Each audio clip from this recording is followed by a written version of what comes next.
afectadas, evaluar si es que, por ejemplo, existe algún grado de consanguinidad, ¿no? Evaluar, por ejemplo, en este caso, si bien los símbolos de portadores son símbolos antiguos, pero acá podemos identificar que estas personas serían los portadores, ¿no? Y que entre esta pareja hay un grado de consanguinidad, ¿no? Hay un grado de consanguinidad y el número de personas afectadas. Por otro lado, por ejemplo, las personas que no han tenido niños, ¿no? Acá incluso cabe consanguinidad en esta familia de los Buendía del libro del Premio Nobel colombiano. Entonces, siguen el desarrollo. Muy bien. Entonces tenemos acá el árbol genealógico. Esto forma parte de la historia clínica. Ustedes cuando vean una historia clínica de genética médica van a ver justamente el árbol genealógico como parte de la historia, ¿no?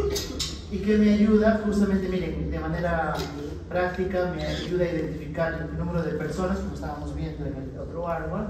Es más, a veces podrían haber más de 2 enfermedades dentro de la misma familia, ¿no? Entonces esto podríamos nosotros verificar o ver si podría haber un riesgo o identificar a las personas en riesgo, ¿no? Me ayuda a hacer diagnósticos diferenciales, es decir, dependiendo del tipo de herencia, porque esto me ayuda también a determinar el tipo de herencia, me ayuda a ver si esto puede ser recesivo, dominante, ¿no? También qué otros factores genéticos podrían haber, ¿no? Otras patologías dentro de la misma historia.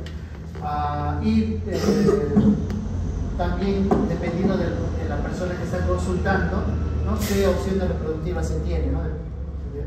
Nuevamente eso va a ser según cada familia. Ahora, también depende de la enfermedad, que esto vamos a ver si existe penetrancia o una expresividad variable.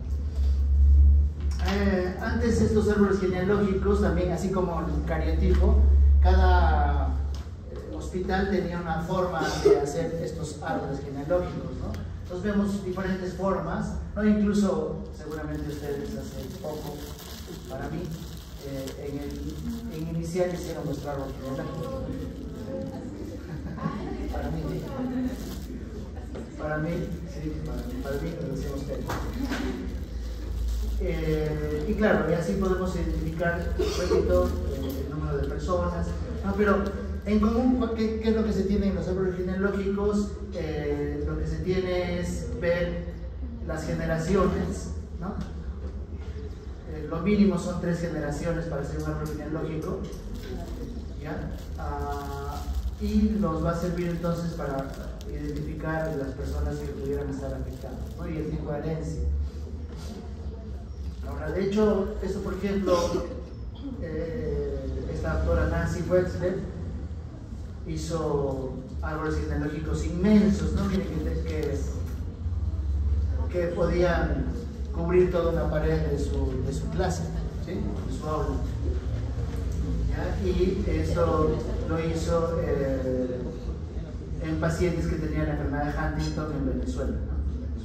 Sí, es un sitio donde es frecuente. Entonces, en el tiempo, igual esto fue normalizándose, estandarizándose para tener una sola nomenclatura. Y la última reunión fue en el año 2008, donde dijeron, bueno, esta es la manera, o debería ser la manera correcta de que todos los laboratorios o todos los médicos deberían utilizar como cuáles son estos símbolos que se utilizan para hacer los árboles genealógicos, ¿no? Acá algunos aspectos básicos para el árbol genealógico es que se debería colocar el nombre del probando o el consultante. Vamos a ver más adelante cuál es la diferencia entre probando y consultante. En algunos casos incluso poner las iniciales de cada uno de los individuos, ¿no? Alguna historia personal si fuera necesaria, en qué momento se hizo el árbol genealógico, ¿no? Si es que se hace, por ejemplo, algún estudio como ecografía, si es que hay un retraso en el desarrollo, etcétera. Todos esos datos es importante reconocer en cada uno de los individuos, ¿no? Colocar la edad o la fecha de nacimiento es importante para tener mayor información, ¿sí? Y también podemos identificar el árbol genealógico como decíamos, por generaciones, ¿no? Para identificar las generaciones son números arábigos, perdón, números romanos, y para dentro de cada generación se va a identificar a los individuos con números arábigos, ¿no? En este caso, por ejemplo, 1, 1, 1, 2, 1, 3, ¿no? Vamos a ver mejor un ejemplo. Esto, como les digo, vamos a verlo en la práctica con un poco más de detalle, ¿ya? Entonces, estos son los diferentes símbolos que se utilizan para hacer un árbol genealógico.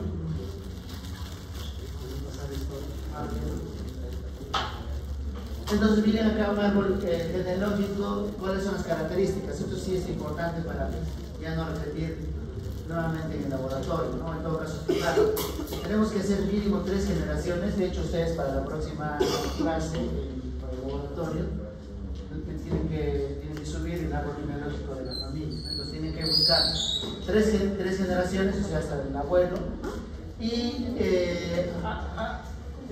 tienen que identificar al consultante, en este caso, o al probando, ¿no? ¿Cuál es la diferencia entre consultante y probando? El consultante es la persona que acude a la consulta, pero no tiene ninguna afectación, ¿sí? Mientras que el probando es la persona que tiene una enfermedad genética, ¿sí? Consultante y probando, ¿ya? En este caso se identificó al consultante y dentro de cada generación se va enumerando de izquierda a derecha con números arábigos, ¿no? Independientemente si estos son parte de la familia o no, ¿ya? Entonces acá ponemos 1, 2, 3, 4, 5. Acá el número 6 no es parte de este grupo familiar, ¿cierto? Está por fuera, ¿sí? 6, 7, 8, 9, ¿no? ¿Ok? Entonces, por cada una de las generaciones se va identificando a cada uno de los individuos, ¿ok? Y entonces, en una misma familia, no van a ser árboles genealógicos donde no hay ninguna persona afectada, ¿no? Por lo mínimo habrá personas con hipertensión arterial, diabetes, algo, sobrepeso, no sé, algo, o bajo peso, no sé, algo, ¿sí? No me hagan árboles genealógicos donde no exista absolutamente nada, ¿no? ¿Sí? Poco probable, pero bueno, a veces me han dicho sí, toda mi familia es completamente sana. Bueno, muy bien, también depende de la edad también, ¿no? A veces hay abuelos que son bien jóvenes, por lo tanto todavía no tienen nada. Pero en esta historia, miren, acá ven que hay personas con, o mejor dicho, abortos con síndrome de Down, de tubo neural, enfermedades genéticas, ¿no? Complejas. Podría ser, podríamos tener este tipo de árboles genealógicos. Acá este ejemplo, donde vemos esta pareja que es consanguínea, la doble línea significa que es consanguínea. Esto significa que se han separado, pero tuvieron 3 hijos, ¿no? Ese sería un consultante o un probando. La flecha identifica al consultante y probando. Si está afectado es probando, ¿ya? Si está afectado es probando. Entonces probablemente ustedes van a ser consultantes, ¿no? Van a poner la flecha en ustedes, identificando a ustedes como consultantes, ¿sí? Como consultantes. Acá mínimo son, repito, son 3 generaciones, lo mínimo. Si pueden hacer una generación más, perfecto, ¿no? Y hacia los lados también hay que extenderse, es decir, a los hermanos acá maternos y hermanos paternos, ¿no? Identificar a los primos hermanos, ¿no? Por ambos lados, ¿ok? Bien. Entonces, estos árboles genealógicos me sirven para poder identificar los patrones, los diferentes patrones de herencia. En estos patrones de herencia tenemos a los 2 grandes, que serían los patrones de herencia dominantes, o las enfermedades dominantes y las enfermedades recesivas, ¿no? Las enfermedades dominantes van a ser cuando las variantes patogénicas o probablemente patogénicas o mutaciones solo están en una de las copias o uno de los alelos. O sea, una enfermedad se llama dominante cuando es suficiente que la variante esté solamente en un alelo. Eso es dominante, ¿ya?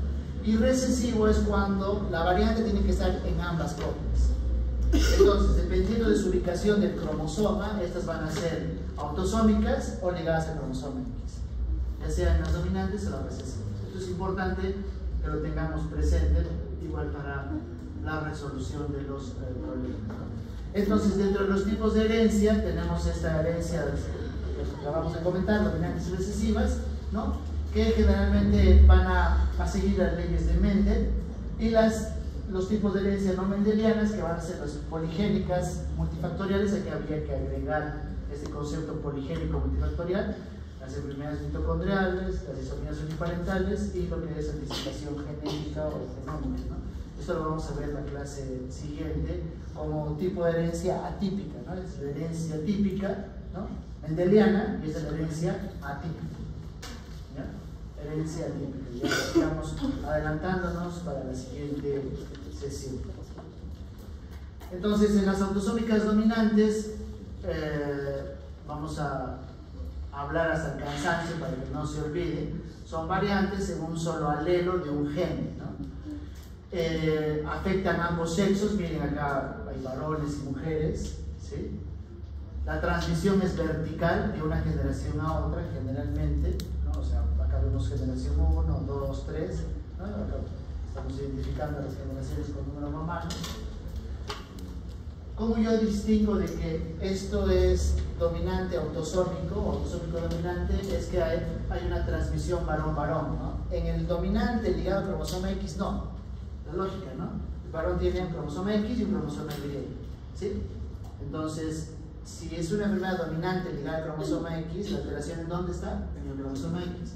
Por lo tanto, sus hijos varones todos van a ser sanos. Entonces es la forma de distinguir. Por eso dice acá, dato distintivo, transmisión varón-varón. Acá varón. ¿Sí? ¿Ok? Muchas veces son variantes de novo, ¿no? Es decir, es el primer paciente o es la primera persona en la familia que tiene la característica clínica. Eso es de novo. Y cuando yo hago el estudio a los padres no tienen ninguna variante, ¿no? En algunos casos puede ser por mosaicismo germinal, es decir, podemos ver una familia, ¿no? Donde los padres son sanos, no tienen la variante, pero sus dos hijos únicos tienen una variante dominante, ¿no? ¿Cómo podría explicarse eso? No, que sea por de novo sería poco probable, es decir, que 2 veces aparezca una variante de novo es casi imposible, ¿no? Pero sí podría haber mosaicismo germinal. Ya hemos hablado en la clase pasada que es mosaicismo, ¿no? Mosaicismo entonces significa que un grupo de células tienen una variante y otro grupo de células, digamos, están sanas. Entonces, ¿y germinal por qué? Porque la alteración solamente está ocurriendo o en los ovarios o en los testículos, ¿sí?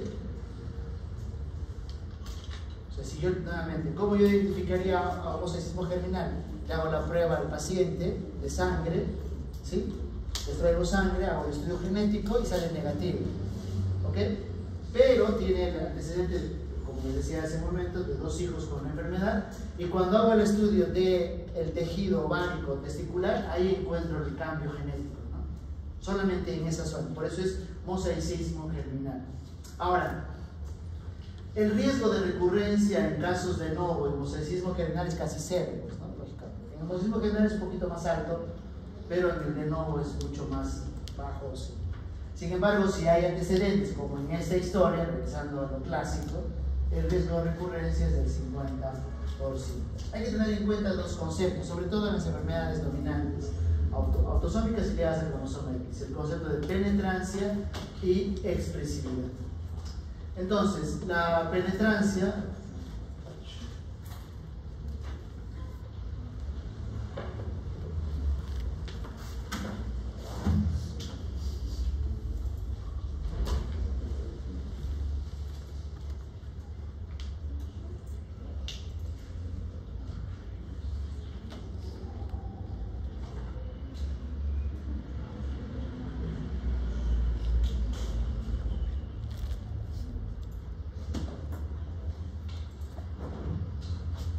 esa diapositiva sí la tienen, ¿no? Sí, sí. Esta es la que tiene. Sí. La penetrancia es lo siguiente, ¿no? Acá tenemos un árbol genealógico, ¿no? Donde tenemos 1, 2, 3, 4, 5 generaciones. Las personas marcadas son las personas que tienen la enfermedad, ¿no? Vemos 1-1 afectado, 2-1 afectado, 3-1, ¿no? 4-1 afectado, y bueno, acá hay un embarazo, ¿no? La P significa embarazo. Solo vamos a ver, repito, con más detalle en el laboratorio. Vamos a hablar sobre estos símbolos, ¿no? Para acordarnos y aplicarlos. Bueno, Entonces, acá vemos esta persona que no tiene la enfermedad.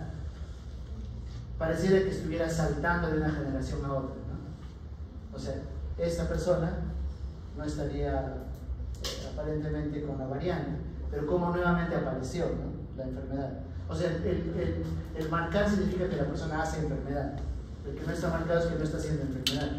Entonces, ¿cómo se reconoce una penetrancia incompleta cuando justamente pareciese de que estuviera saltando de una generación a otra? O sea, en otras palabras, es el número de personas que van a estar afectadas, ¿no?, cuando tienen una variante o una mutación, ¿sí?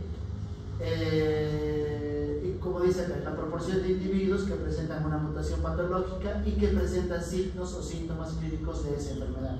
Entonces, ¿cuánto sería la penetrancia en este caso? Porque teóricamente esta persona tiene la variante, o debería tener la variante, si no, ¿cómo hubiera pasado de acá a acá? No hay forma, tendría que esta persona, el 3.1, tiene que tener la variante, ¿no? Entonces, se contabiliza el número de personas que tienen la variante, que tienen la enfermedad, o que manifiestan la enfermedad, serían 3 sobre 4, ¿no? 1, 2, 3, 4. Entonces la penetrancia es 3 sobre 4, o sea, más o menos 75%, ¿cierto? Entonces hay enfermedades, ya viéndonos desde el punto de vista práctico, ¿no?, que tienen penetrancia completa o penetrancia del 100%. ¿Qué significa eso? De que la persona que tiene la variante va a hacer la enfermedad sí o sí.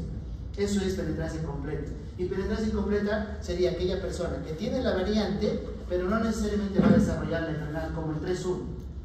Si tiene la variante, pero no está desarrollando la enfermedad, ¿sí? Entonces hay enfermedades que tienen penetrancia incompleta. ¿Y cómo ustedes van a saber eso?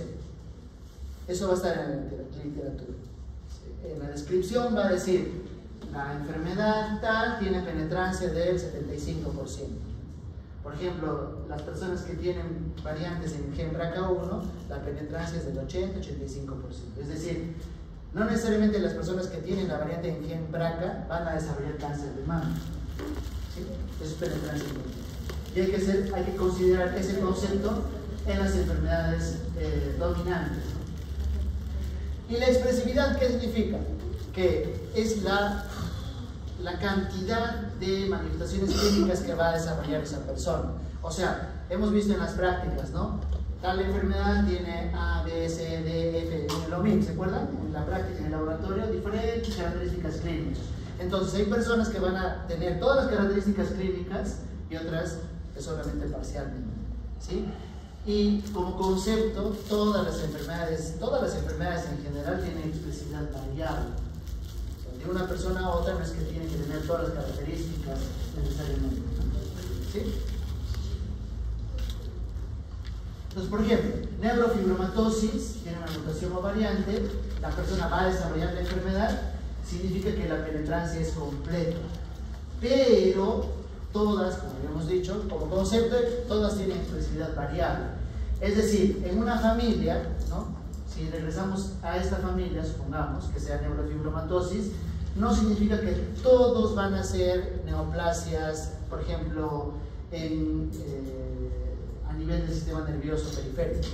No necesariamente, ¿sí? Entonces, hay personas que van a desarrollar, por ejemplo, neoplasias a nivel del sistema nervioso central, otros a nivel periférico, ¿no? Entonces, la expresividad, como dice acá, es variable. Los manchas café con leche, si casi todos tienen, ¿no? Hay algunas características que sí van a tener casi todos los pacientes, perdón, pero en algunos casos no van a desarrollar, ¿no? ¿Ok? Entonces, expresividad variable. Algunos conceptos, ¿no? Las nuevas variantes o las variantes de novo significa que, como estábamos hablando hace un momento, ¿no?, los padres no tienen la característica. Y eso se ve, por ejemplo, en la condroplasia. Más o menos más del 90% de los pacientes, sus padres son sanos, no tienen la variante, ¿sí? Y por lo tanto son cambios o mutaciones de novo. Sin embargo, a partir de la persona que tiene la enfermedad, ella sí va a heredar a su descendencia, ¿no? ¿Y cuál es el riesgo? 50%. Hay unos conceptos de codominancia, es decir, hay genes que van a expresar una misma característica, ¿no? El ejemplo clásico es el grupo AB, eso lo vamos a ver también la próxima clase. Ahora, existen enfermedades dominantes, ¿no? O sea, por ejemplo, pacientes que tienen acondroplasia, pero que se pueden casar entre ellos, ¿sí? Por lo tanto, podría haber un riesgo de que exista homocigosidad para esos rasgos autosómicos dominantes, es decir, esa variante que solamente está en un alelo podría heredarse a su hijo en ambas copias, en ambos alelos. Y en la mayoría de los casos, la enfermedad puede ser tan severa que puede perderse intraútero.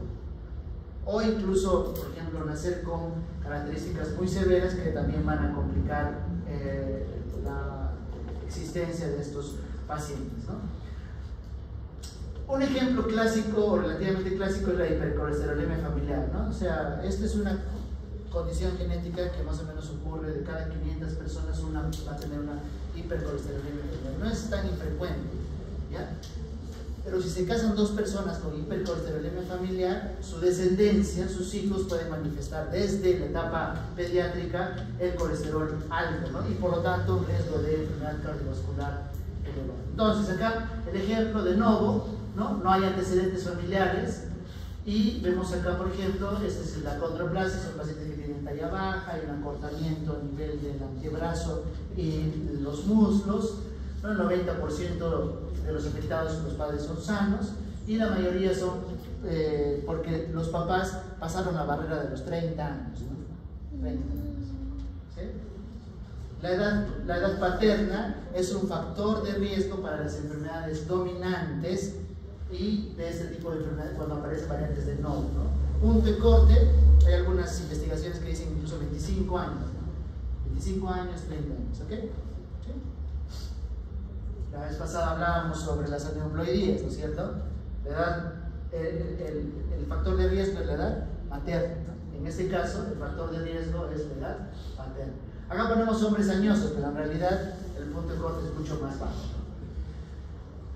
Hemos hablado sobre la codominancia y la homocigosidad, ¿no? ¿Por qué ocurre la homocigosidad? Esta es una serie, me parece, una película serie, donde son dos personas que tienen la misma condición, ¿no? La misma condición, se casan y podría haber un riesgo de que aparezca ese gen en ambos alelos. Y si es que están los dos alelos comprometidos, el riesgo de que la enfermedad sea alta o más severa es importante. En las enfermedades recesivas autosómicas, uno de los factores de riesgo es la consanguinidad. Y esto es una pregunta medio clásica, ¿no? La consanguinidad es un factor de riesgo ¿de qué?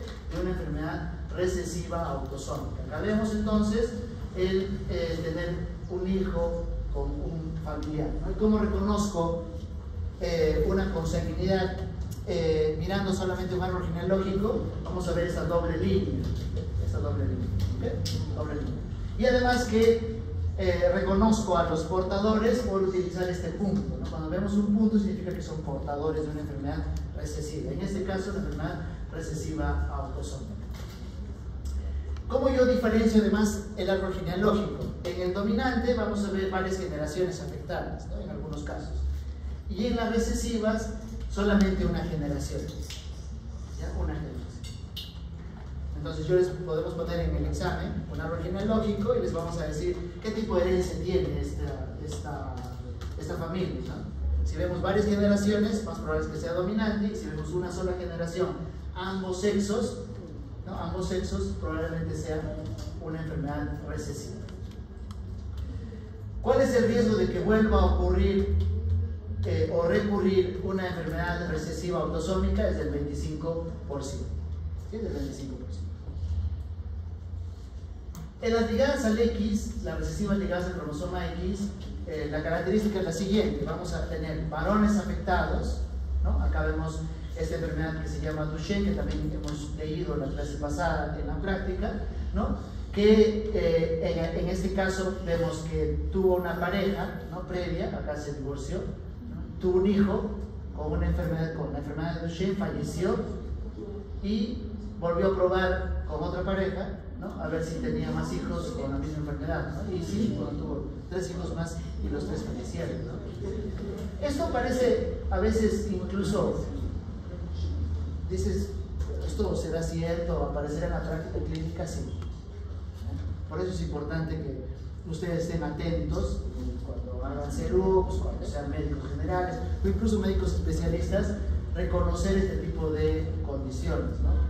Para disminuir el número de personas afectadas, ¿no? Sobre todo si es que son enfermedades que muchas veces no tienen tratamiento, ¿no? Y el pronóstico no es tan bueno.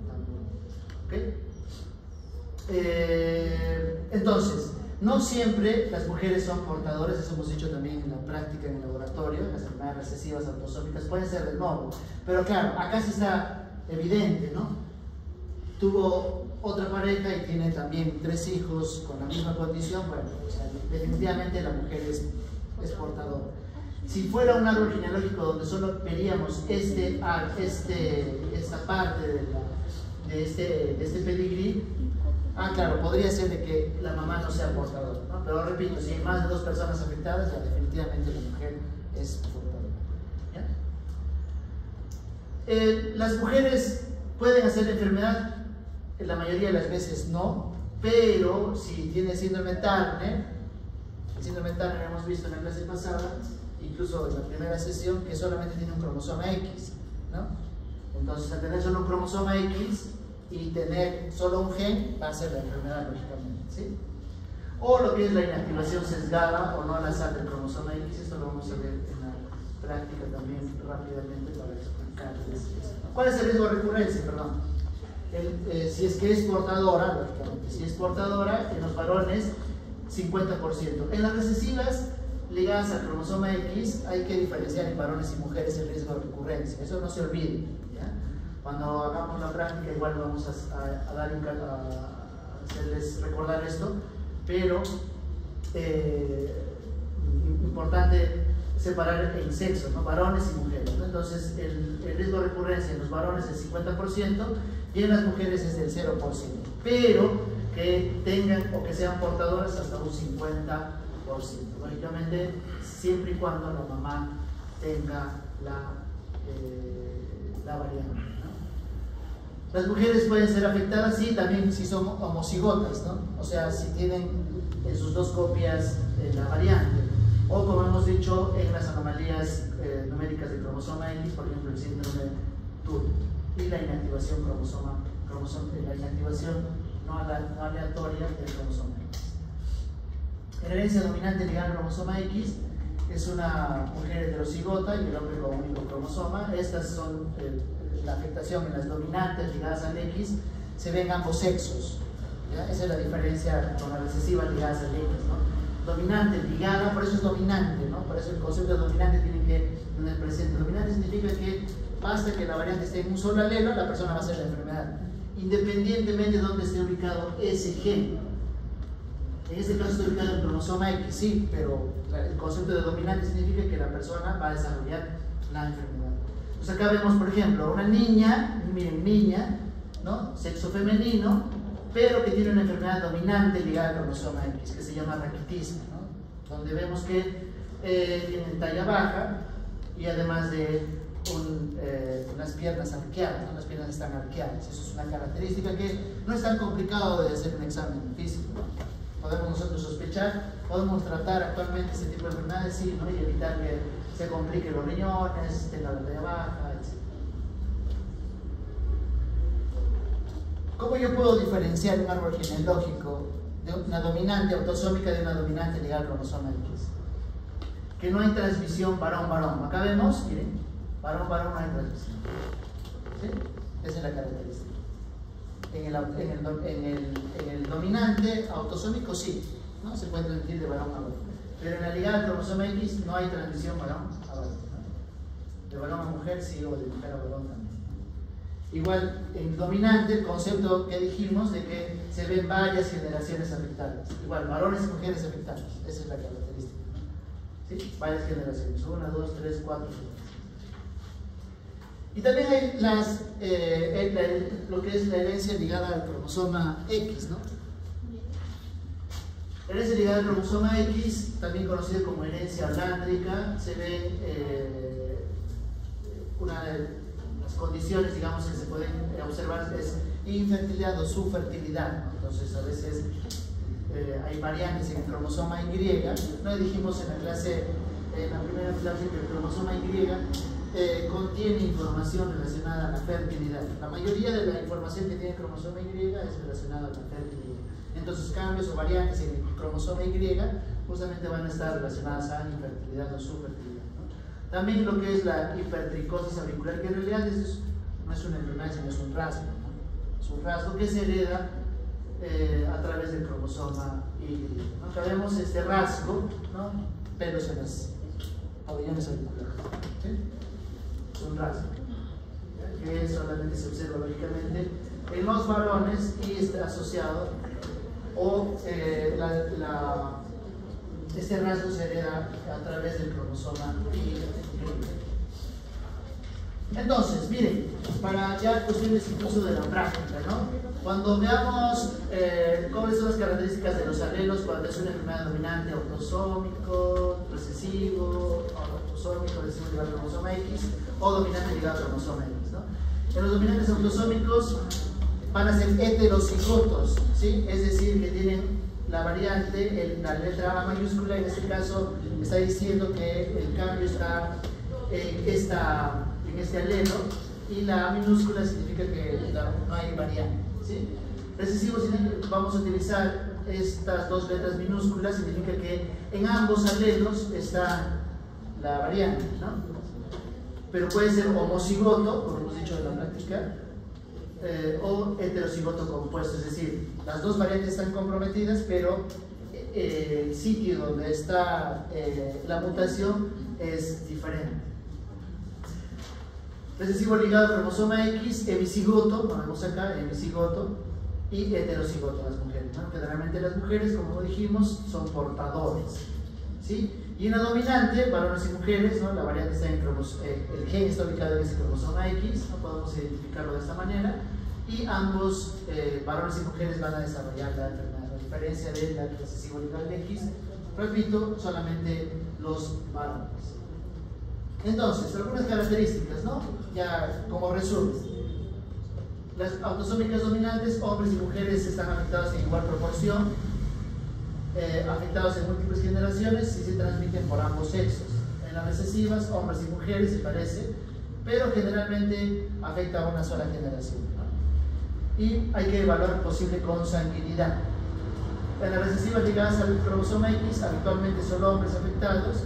La transmisión, si es que la mujer es portadora, lo va a transmitir, ¿no? Son sanas, y los hombres lo transmiten a hijos varones. Y la dominante se afecta a varones y mujeres, pero una característica es que hay más mujeres. ¿Por qué? Porque, repito, no hay transmisión varón-varón, ¿sí? Solamente por eso hay más mujeres afectadas. El compromiso es menos grave en mujeres que en hombres, lógicamente, porque la mujer tiene sus dos cromosomas X, ¿no? Entonces, un poco, de alguna manera, compensa, ¿no? En la mayoría de las veces. Y los hombres afectados pueden transmitir a sus hijas, pero no a sus hijos, y las ligadas al X, por último, o holándricas, solo afectados los hombres, y los hombres afectados pueden transmitir a sus hijos varones. ¿Cómo yo puedo detectar estas variantes de estas enfermedades mendelianas? A través, generalmente, no siempre, pero en la mayoría de las veces, a través de la secuenciación. ¿Okay? Esto es una pregunta igual de examen, que a veces no hacen ustedes el clic, ¿no? No enganchan el laboratorio con una teoría, pero ya les adelanto. Las enfermedades monogénicas, la mayoría de las veces hacemos el diagnóstico con secuenciación, por eso está dando, ¿no? Y la clase pasada en el laboratorio hablábamos de ese tipo de secuenciación, ¿no? Igual está en la guía, tenemos paneles, exoma, genoma, ¿no? Y la secuenciación antes, la secuenciación Sanger de primera generación y la secuenciación de segunda generación. Acá vemos entonces secuenciación Sanger y la NGS o Next Generation Sequencing. La característica es que esta es mucho más eficiente, más rápida, evalúa todo el genoma o gran parte del genoma, dependiendo, digamos, si son paneles, exoma o genoma, ¿no? Mientras que Sanger evalúa solo un segmento del ADN. Y es, si comparamos, esta es más lenta que esta. Solamente. Y detectar, por ejemplo, una variante de una enfermedad genética utilizando ya sea PCR, es decir, la reacción en cadena de polimerasa más electroforesis y la secuenciación Sanger, o la secuenciación Sanger es como si quisiéramos encontrar o pescar, ¿no? Vemos la diferencia entre secuenciación Sanger o PCM, ¿no? Tenemos una persona tratando de ubicar la variante, ¿no?, en el genoma, ¿no?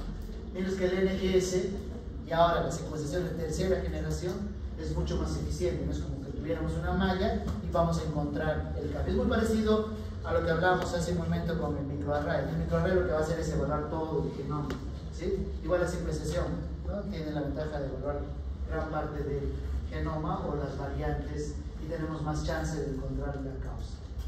¿Por qué? Lo hemos visto en el laboratorio, ¿no? Porque el número de enfermedades genéticas llega por lo menos a 6.000 y según OMS a 10.000 enfermedades genéticas.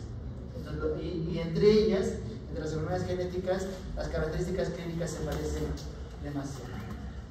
Entonces el grupo es no bajo, solamente de manera como cultura general, digamos, se puede hacer el estudio de secuenciación de cualquier tejido, en ese caso, ¿sí?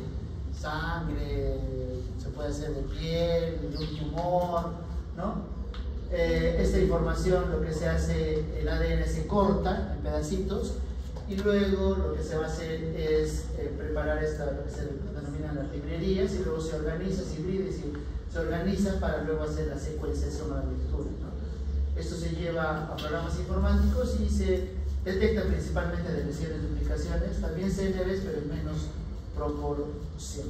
Entonces acá vemos, por ejemplo, en neurofibromatosis, hay una lesión en este punto. Esta es una variante Frenchie, ¿no? Hemos dicho, de lesiones, duplicaciones, inserciones, Frenchie, ¿no? Para que se acuerden de la clase pasada para tenerlo presente, ¿no? Vemos igual, me sirve el árbol genealógico, ¿no?, para identificar 2 generaciones afectadas, ¿no?, y se les ha hecho la prueba genética. Acá vemos unos símbolos más menos, significa que un alelo tiene la variante y el otro está normal, ¿no? Más con la variante, sin la variante, con la variante, sin la variante, los dos. Acá vemos en este árbol genealógico, ¿no?, los padres son portadores de la variante de CFTR, uno en un alelo y el otro en otro alelo, y vemos que este es el individuo, sería una heterocigosis compuesta, ¿no? Heterocigosis compuesta, porque tiene 2 variantes en 2 lugares diferentes, ¿sí? Este es portador en la posición 508 y este es portador en la posición 91, en la proteína. Entonces acá vemos que tiene una variante en una posición y en la posición 91 y este en la posición 508, ¿sí? Entonces sería heterocigosis compuesta. Si tuviera en ambos alelos tuvieran la variante en el mismo lugar, sería homocigosis, ¿sí? Acuérdense, homocigosis significa que la variante está en el mismo lugar. Y este es el 2-1 es portador, ¿no?, igual que sus padres. ¿Cómo reconozco? Por la simbología, ¿no? Primero también se utilizó este punto. El punto significa portador, ¿ya? Hay un grupo de enfermedades, hay diferentes enfermedades genéticas, ¿no? Esta, por ejemplo, si alguno de ustedes se anima a ser oftalmólogo, seguramente va a haber un grupo de pacientes que van a tener unas enfermedades que se llaman retinitis pigmentosa o pigmentaria, ¿no? Que el momento de aparición es variable, a veces puede ser en la etapa de la niñez, pero generalmente en la etapa adulta. Son personas que van perdiendo la visión de manera progresiva y generalmente aparece una característica que dejan de ver en la noche. Claro, uno dice que en la noche no se ve, ¿no? Pero digamos, en comparación al resto, pierden, esa es una de las primeras características clínicas. Entonces, si yo veo un grupo de pacientes con retinitis pigmentaria, los cambios están en diferentes genes, ¿sí? Y los tipos de herencia son también diferentes. Entonces imagínense hacer el diagnóstico genético utilizando sangre, ¿no? Por eso acá la cara de este diablito. Imagínense, complicado, o sea, secuenciar uno por uno, primero costaría mucho dinero, ¿sí? Y segundo, tomaría mucho tiempo. Entonces, ¿qué se utiliza? Paneles, hemos visto la clase pasada, paneles, ¿no? Se utiliza, es un estudio de todos los genes relacionados a la retinitis pigmentaria, o mejor aún, exoma, ¿no? Podemos hacer, o mejor aún que no, ¿sí? Hemos visto en la práctica paneles, soma, genoma, ¿no? Pregunta de examen también de laboratorio. Ahora, si hasta ahora dicen, pucha, sí, está medio complicado el curso de genética, lo que estamos viendo solamente es genética, ¿no? No estamos viendo ni siquiera genómica. Imagínense lo que es la transcriptómica, o sea, todo lo relacionado al ARN mensajero, o a la proteómica, que se complica más, ¿no? O incluso a los metabolitos o a la metabolómica, ¿no? Entonces, el estudio de las otras ómicas se hace, digamos, todavía tenemos techo para seguir aprendiendo sobre estas ciencias, otras ciencias básicas. Nunca tenemos incluso epigenómica, proteómica, toxicogenómica, yo lo llamo xenogenómica. Okay. Congreso con unos colegas, acá tenemos al doctor Lacerda, que también es parte del curso, y la doctora María Carmen, que también es el caso. Acá personas, digamos, importantes. Este es el profesor Giuliani, de Brasil, es un genetista, tiene mucha experiencia en enfermedades metabólicas. Bien, pasamos el tiempo.